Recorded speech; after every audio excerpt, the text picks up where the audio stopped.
नमस्कार मंडळी. अवधूत चिंतन श्री गुरुदेव दत्त श्री स्वामी समर्थ महाराज की जय. स्वामींच्या कृपेने तुम्हाला आजचा दिवस आनंदाचा जाऊ, भरभराटीचा जाऊ हीच मी स्वामींच्या चरणी करते आणि आज एका नवीन व्हिडिओला सुरुवात करते. आज आपण एक असा व्हिडिओ पाहणार आहोत किंवा अशी एक माहिती पाहणार आहोत की जो आपण श्रावण महिन्यात सत्यनारायण करतो ना, त्या श्रावण महिन्यात सत्यनारायण कसा करावा, श्रावण महिन्यातील सत्यनारायणाचे पूजन हे घरच्या घरी कसे करावे, पूजा विधी, मंत्र, नियम संपूर्ण माहिती आपण आजच्या व्हिडिओमध्ये जाणून घेणार आहोत.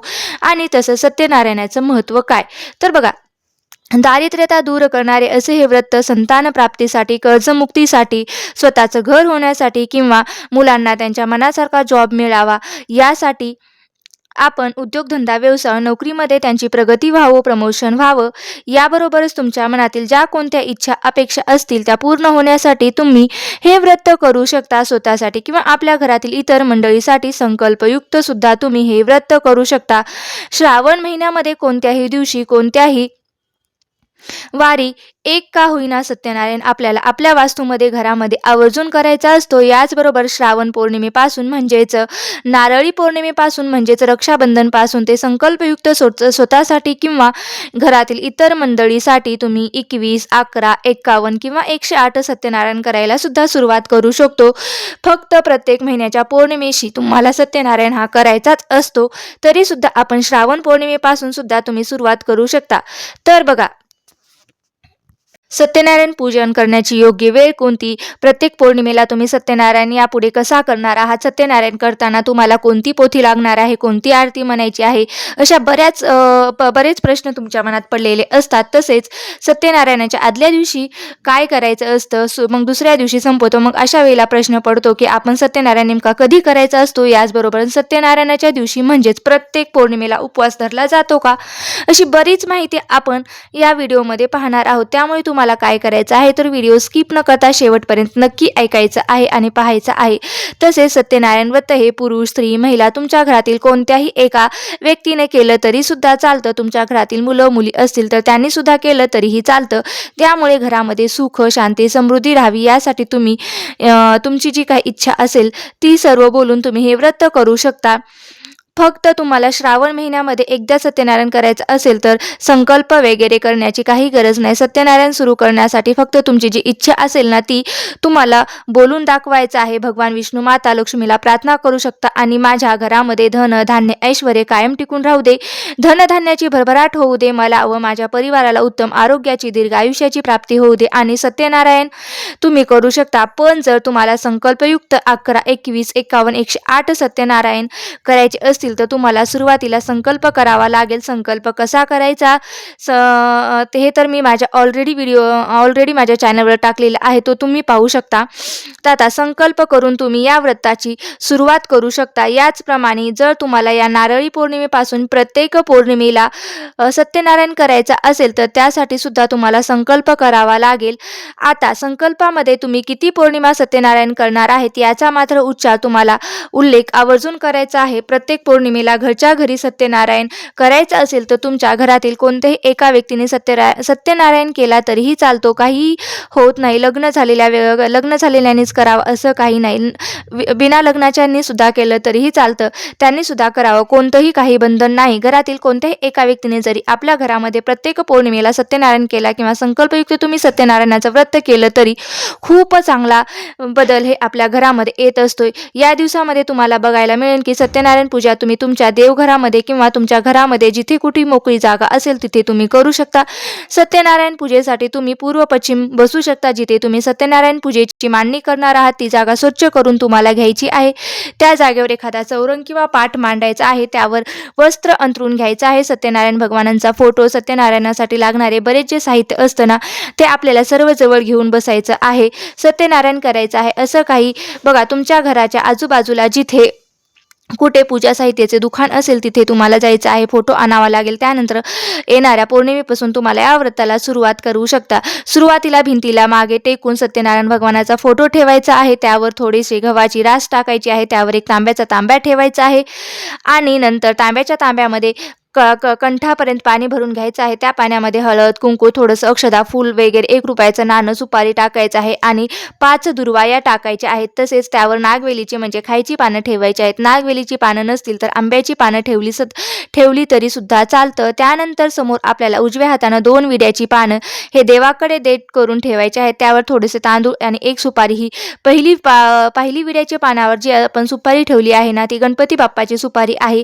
आणि त्यानंतर दुसऱ्यांदा तसंच ते पान ठेवायचं आहे. त्यावर पण अक्षदा वगैरे, तांदूळ वगैरे ठेवून त्यावर पण हळद, कुंकू, अक्षदा घेऊन यायचं आहे आणि त्याच्या मध्यभागी दुसरे जे सुपारी आहे ते ठेवून द्यायची आहे. ही सुपारी असते आपल्या कुलदेवीची सुपारी आणि आपल्या डाव्या हाताला 2 विड्याची पाने आणि त्यावर थोडंसं अक्षता, त्यावर 1 सुपारी झाली आहे. आता वरुण देवतेची सुपारी ही आपल्याला त्याच्या साईडला ठेवून घ्यायची आहे आणि दिव्याशिवाय आपण धूप अगरबत्ती ही पूजा ही पूर्ण होत नाही. त्यामुळे तुम्हाला 1 तुपाचं निरंजन आवर्जून लावायचं आहे. तुपाचं निरंजन आरती करण्यासाठी, देवांना ओवाळण्यासाठी आणि धूप दीप अगरबत्ती लावून घ्यायची आहे. सुरुवातीला आपण संकल्प करून घ्यायचा आहे. घेतल्यानंतर देवाला दोन्ही दिव्याचं पूजन करून घ्यायचं आहे. त्यानंतरच पहिल्या उजव्या साईडची जी गणपती बाप्पांची जी सुपारी आहे तर ती तामणामध्ये घ्यायची आहे. त्यावर तुम्हाला अभिषेक करायचा आहे. सुरुवातीला स्वच्छ पाण्याने, नंतर दुधाने किंवा पंचामृताने तुम्ही अभिषेक करून परत स्वच्छ पाण्याने हा अभिषेक करत असताना ओम गण गणपते नम, ओम गण गणपते नम या मंत्राचा जप करायचा आहे. गणपती स्तोत्र सुद्धा तुम्ही म्हणू शकतात किंवा त्यानंतर तुम्ही अथर्व शीर्ष सुद्धा म्हणू शकता आणि नंतर ही सुपारी पुसून ती पहिल्या पानावर ठेवायची आहे. हळद, कुंकू, अक्षदा, फुलं अर्पण करून घ्यायची आहेत. धूपदीप ओवाळून घ्यायचं आहे. त्यानंतर तुम्हाला तामणात जे पाणी आहे ना ते तुम्हाला काढून घ्यायचं आहे. त्यानंतर दुसरी कुलदेवीची जी सुपारी आहे ती तामणामध्ये घ्यायची आहे.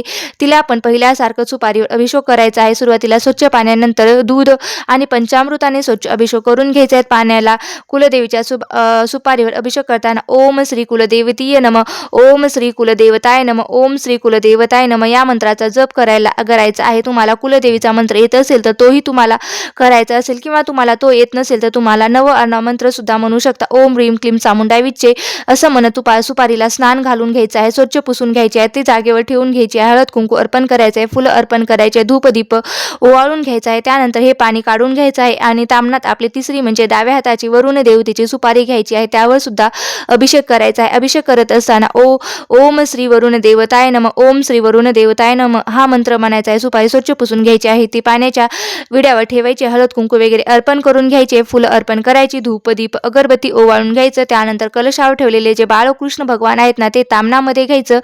त्यांना सुद्धा अभिषेक करायचं. अभिषेक करत असताना ओम नमो भगवते वासुदेवाय नम, ओम नमो भगवते वासुदेवाय नम या मंत्राचा जप करायचा आहे. त्यानंतर बाळकृष्णांना गंध लावायचा आहे, लावून घ्यायचं आहे. धूपदीप ओवाळून घ्यायचं आहे. फुलं अर्पण करायचे आहेत. सेम सत्यनारायणाचा फोटो घ्यायचा आहे, स्वच्छ पुसून घ्यायचा आहे. त्यांना सुद्धा गंध वगैरे लावून घ्यायचं आहे. फुलं अर्पण करायची आहेत. आता अर्पण करायचे आहेत. धूपदीप ओवाळून घ्यायचं. याप्रमाणे पूजा ही करायची आहे.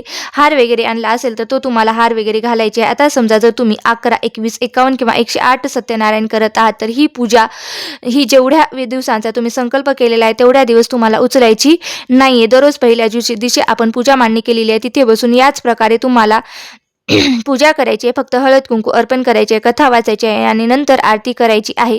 सत्यनारायण झालं असं सेम या पद्धतीने रोजच्या रोज सत्यनारायण करायचं आहे. फुलं रोजच्या रोज बदलून घ्यायची आहेत. फोटो पुसून घ्यायचा आहे. बाळकृष्णांना तिन्ही सुपारींना सेम स्नान घालायचं आहे. पूजा करायची आणि जे खालचे कळशाखा किंवा गहू असेल ते मात्र आपल्याला प्रत्येक शुक्रवार किंवा गुरुवार तुम्हाला जेव्हा शक्य असेल तेव्हा तुम्ही ते बदलू शकता. 4 दिवसाला 2 दिवसाला बदलायचे आहे. तुम्ही जेव्हा तुम्हाला वेळ असेल तेव्हा तुम्ही 4 दिवसाला 8 दिवसाला बदलू शकतात. म्हणजे जेव्हा तुम्हाला 21, 108 पारायण करायचे आहे तेव्हा. आणि प्लेटमध्ये तांदूळ जे आहेत किंवा ती विड्याच्या पानावर तांदूळ आहेत ना अक्षदा त्या सर्वांना हळद, कुंकू, अक्षदा अर्पून घ्यायचे आहेत. नंतर मूर्ती वगैरे सुपारी स्वरूप हे देवी देवता जे आहेत त्यांना सुद्धा तुम्हाला स्थापन करायची आहे. जी काही विड्याची पानं आहेत ती सुपारी तुम्ही आंब्याची पानं आहेत ना ती असतील तर ती सुद्धा 2-3 दिवसाला तुम्ही बदलून घेऊ शकतात कारण ते खराब होत असतात. तसेच कळशातील पाणी सुद्धा तुम्ही 2-3 दिवसाला बदलत गेलं तरीही चालतं. कळशातील पाणी हे जेव्हा आपण बदलतो तेव्हा तुळस सोडून कुठल्याही झाडाला टाकायचं आहे आणि कळशामध्ये तुम्ही सुपारी ₹1 नाणं जे परत आहे ना ते आपण कलश भरताना तेच वापरायचं आहे. ही माहिती झाली आहे. आता तुम्ही कंटिन्यू जर संकल्पयुक्त 11, 21, 51 किंवा 108 पारायण करणार आहात आणि सत्यनारायणाचे पूजन करणार आहात तर अगदी साध्या सोप्या भाषेमध्येही तुम्हाला करायचं आहे. यात काही अवघड नाहीये आणि फक्त एकच दिवस किंवा सत्यनारायण पूजन करायचं आहे तर सेम या पद्धतीने पूजा मांडणी करून घ्यायची आहे. त्यानंतर ज्या 3 सुपाऱ्या तुम्ही समोर ठेवलेल्या आहेत ते स्वरूप कुलदेवी स्वरूप वरुण देवता आणि या तिघांनाही नैवेद्य दाखवून घ्यायचा आहे. साखरेचा, खडीसाखरेचा नैवेद्य, फलाचा नैवेद्य दाखवून घ्यायचा आहे. त्यानंतर सत्यनारायण भगवानांना शिऱ्याचा नैवेद्य दाखवून घ्यायचा आहे. प्रत्येक पौर्णिमेला आपण सत्यनारायण करतो आणि श्रावणातल्या प्रत्येक करत असतो त्यावेळी शिऱ्याचा नैवेद्य जो आहे तो आपल्याला आवर्जून बनवायचा असतो, नैवेद्य दाखवायचा आहे. त्यानंतर गणपती बाप्पा, कुलदेवी माता आणि वरुण देवतेंना सुद्धा तुम्हाला बाळकृष्ण यांना दक्षिणा अर्पण करायची आहे. आणि त्यानंतरच मग आपण आरती करून आपल्याला जी कथा आहे ना ती वाचन करायची आहे. आता दररोज तुम्ही जर सत्यनारायण करणार असाल तर संकल्पयुक्त तर पहिल्या दिवशी शिऱ्याचा नैवेद्य दाखवावा आणि दुसऱ्या दिवशी ज्या दिवशी तुम्ही उद्यापन करणार आहात त्या सुद्धा तुम्ही नैवेद्य दाखवायचा आहे बघा. आणि नंतर तुम्ही खडीसाखरेचा, फळाचा नैवेद्य दाखवला तरीही चालतं. तुम्हाला शक्य असेल तर तुम्ही दररोज शिऱ्याचा नैवेद्य दाखवू शकता. नसेल तर तुम्ही खडीसाखरेचा किंवा साखरेचा नैवेद्य सुद्धा दाखवला तरीही चालतो. जो काही नैवेद्य दाखवलेला आहे तो आपण सर्वांनी ग्रहण करायचा आहे. सत्यनारायण भगवानाची आरती, याच आरती पण आपण जिथे पुस्तकाच्या शेवटच्या पेजवर असते ते सुद्धा तुम्ही आरती करायची आहे आणि पोथी वाचून घ्यायचं आहे. तुम्हाला वाचता येत नसेल, शक्य नसेल तर तुम्ही तो 1 ते 5 अध्याय असणारी ही पोथी तुम्ही ऐकली तरी सुद्धा चालतं. सत्यनारायण व्रत हे तुम्ही करण्यासाठी तुमच्याकडे केंद्रातील सत्यनारायण कथेचं पुस्तक असेल तर तरी सुद्धा तुम्ही ते घेतलं तरी चालतं. ग्रंथ भंडारमध्ये मिळतं. पुस्तक असेल तर सदी सुद्धा तुम्ही चालू शकता. बऱ्याच वेळेला कोणाकडे पुस्तक असेल नसेल तर त्यांनी काय करायचं आहे तर आपण मोबाईलवर ऐकलं तरीही सुद्धा चालतं. सत्यनारायण दिवशी आपण फक्त पौर्णिमेला सत्यनारायण करणार असाल तर तुम्ही पौर्णिमेचा उपवास करत असतो तर तुम्हाला जर सत्यनारायणाचा जेव्हा आपण पौर्णिमेला उपवास करत असतो जर तुमची इच्छा असेल तर तुम्ही करू शकता किंवा जर तुम्हाला उपवास करणं शक्य नसेल तर तुम्ही नाही केला तरीही चालतं. काही हरकत नाही. जर तुम्ही संकल्पयुक्त 11, 21, 51, 108 सत्यनारायण उपवास करत असणार असेल तर उपवास करण्याची किंवा एक वेळ जेवण्याची, एक वेळ फराळ करून सत्यनारायण केलं तरीही चालतं. काही हरकत नाही. आता तुम्हाला उपवास, व्रत वैकल्य असतात, सणवार असतात, हे सगळे आपल्याला जसेच्या तसे करायचे असतात. कोणतेही व्रत वैकल्य उपवास जो आहे तो व्रत चालू असताना थांबायचं नाही. बऱ्याच वेळेला काय होतं ना, पौर्णिमा तिथी ही 2 दिवसांची असते. आदल्या दिवशी दुपारी किंवा सकाळी सुरू होते तर दुसऱ्या दिवशी दुपारी किंवा संध्याकाळी संपत असते. तर मग अशा वेळेला प्रश्न पडतो की सत्यनारायण नेमका कधी करावा. तुम्हाला जर पौर्णिमा तिथीमध्ये जर सत्यनारायण करायचं असेल तर समजा आज दुपारी 1 वाजता पौर्णिमा चालू होत आहे आणि उद्या दुपारी 2 वाजता ती संपणार आहे तर मग काय करायचं तर आजच संध्याकाळी आपल्याला सत्यनारायण पूजा केली तरीही चालतं. तुम्ही तो पौर्णिमेच्या तिथीमध्ये करायचा असेल तर तुम्ही आज संध्याकाळी सुद्धा करू शकता. पण दुसऱ्या दिवशी जी पौर्णिमा तिथी असते ती सूर्याने बघितलेली असते त्यामुळे ती उदय तिथीनुसार मानली जाते. म्हणून तुम्ही दुसऱ्या दिवशी सुद्धा दिवसभरामध्ये कधीही सत्यनारायण केलं तरीही सुद्धा चालतो. दुसऱ्या दिवशी जर तुम्हाला पौर्णिमा तिथी संपण्याच्या अगोदर सत्यनारायण करायचं असेल तर समजा दुसऱ्या दिवशी दुपारी 2 वाजता पौर्णिमा तिथी संपते तर तुम्हाला 2च्या अगोदर सकाळी तुम्ही सत्यनारायण केला तरीही चालतं किंवा संध्याकाळी केला तरीही चालतं. कारण ती सूर्याने बघितलेली असती. सत्यनारायण पूजेच्या दिवशी शक्यतो प्रदोष काळामध्ये संध्याकाळी केली जाते. पण काही कारणाने जर पौर्णिमेच्या दिवशी तुम्हाला संध्याकाळी सत्यनारायण करणं शक्य नसेल तर तुम्ही सकाळी केलं तरीही चालतं. बघा तसेच पौर्णिमेच्या दिवशी दिवसभरामध्ये तुमच्या वेळेनुसार कधीही तुम्ही सत्यनारायण केलं तरी सुद्धा चालतं. काही हरकत नाही. जेव्हा तुम्ही संकल्पयुक्त सत्यनारायण करता तेव्हा त्या वेळेला तुम्हाला शक्य झालं तर संध्याकाळी सत्यनारायण जेव्हा तुम्ही संकल्पयुक्त सत्यनारायण करता तेव्हा प्रदोष काळामध्येच शक्य झालं तर करा. कारण तो प्रदोष काळामध्ये केलेली पूजा ही योग्य मानली जाते. तसेच जर तुम्हाला प्रदोष काळामध्ये किंवा तुम्ही जॉब वगैरे करत असाल तर तुम्ही सकाळपासून संध्याकाळपर्यंत केव्हाही जेव्हा पौर्णिमा आहे ती उदय तिथीने पाहिलेली आहे त्या दिवशी तुम्ही करू शकता. आता सत्यनारायण पूजा करत असताना झाल्यानंतर दुसऱ्या दिवशी याची उत्तर पूजा कशी करायची असते. दुसऱ्या दिवशी जिथे आपण सत्यनारायण केलेलं आहे तिथे दिवा लावून घ्यायचा. थोडासा आपला हात उजव्या हातावर अक्षता घ्यायच्या. काल पूजा करत असताना म्हणजे सत्यनारायण पूजा करत असताना काही चूक भूक झाली असेल त्याबद्दल क्षमा प्रार्थना करायची. अक्षता या पूजेवर अर्पण करायची आहेत आणि तुमची जी काही इच्छा आहे ती बोलून दाखवायची आहे. त्यानंतर ही सगळी पूजा तुम्हाला उचलून ठेवायची आहे. गणपती बाप्पांची सुपारी आहे ती एका पेपरमध्ये घ्यायची आहे. कोरा पेपर घ्यायचा आहे. त्यावर गणपती बाप्पाचं नाव काढायचं आहे आणि तो त्या पुळ्यात बांधून ठेवायचं आहे. दुसरी सुपारी उचलायचं, ती दुसरी जी सुपारी आहे ना ती दुसऱ्या पेपरमध्ये गुंडाळून ठेवायचं आहे. त्यावर आपण कुलदेवतेचं नाव वगैरे लिहायचं आणि तो पेपर गुंडाळून ठेवायचा आहे. आणि तिसरी सुपारी उचलायची आहे, ती आपली असते वरुण देवतेची.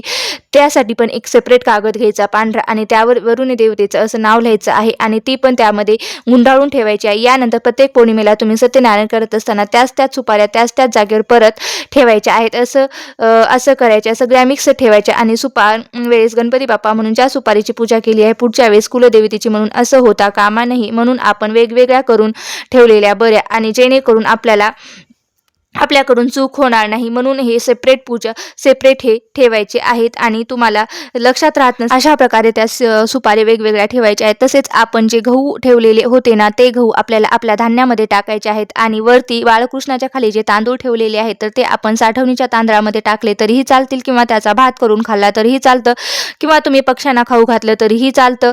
तुमच्या आजूबाजूला जर पक्ष्यांना टाकण्यासाठी जागा असेल तर तिथे सुद्धा तुम्ही ते पक्ष्यांना खाऊ घालता, किंवा जर नसेल जागा तर तुम्ही त्याचा भात करून खाल्लं तरी सुद्धा चालतं, काही हरकत नाही. बघा, तुम्हाला जर तुमच्या घरी पान खायची सवय असेल तर ती विड्याची पाने सगळ्यांनी खाल्लं तरीही चालतं, काहीच हरकत नाही. किंवा जर तुमच्या घरी कोणी खात नसेल तर तो निर्मल्यामध्ये टाकून फुलं सुद्धा तुम्ही निर्मल्यामध्ये टाकायचे आहेत. अशा प्रकारे आपल्याला उत्तर पूजा जी आहे ती करायची आहे. तुम्ही जर संकल्पयुक्त 11, 21, 51 किंवा 108 जर सत्यनारायण पूजा करणार असाल तर ह्याचं उद्यापन करायचा व्हिडिओ मी सुद्धा तुम्हाला सेपरेट देणार आहे, तो कसा करायचा आहे. अशा प्रकारे तुम्हाला श्रावण महिन्यात घरच्या घरी सत्यनारायण कसा करावा, त्याचे पूजन कसे करावे, पूजा विधी, नियम, मंत्र, संपूर्ण माहिती तुम्हाला, तसेच उत्तर पूजा, मंत्र, नैवेद्य याची संपूर्ण माहिती एकाच व्हिडिओमध्ये दिलेली आहे. तुम्हाला ही माहिती कशी वाटली नक्की मला कमेंट करून सांगा. माहिती जर आवडली असेल तर नक्की लाईक करा, शेअर करा आणि चॅनलवरती नवीन असाल तर सबस्क्राईब करायला विसरू नका. धन्यवाद. श्री स्वामी समर्थ. जय जय स्वामी समर्थ.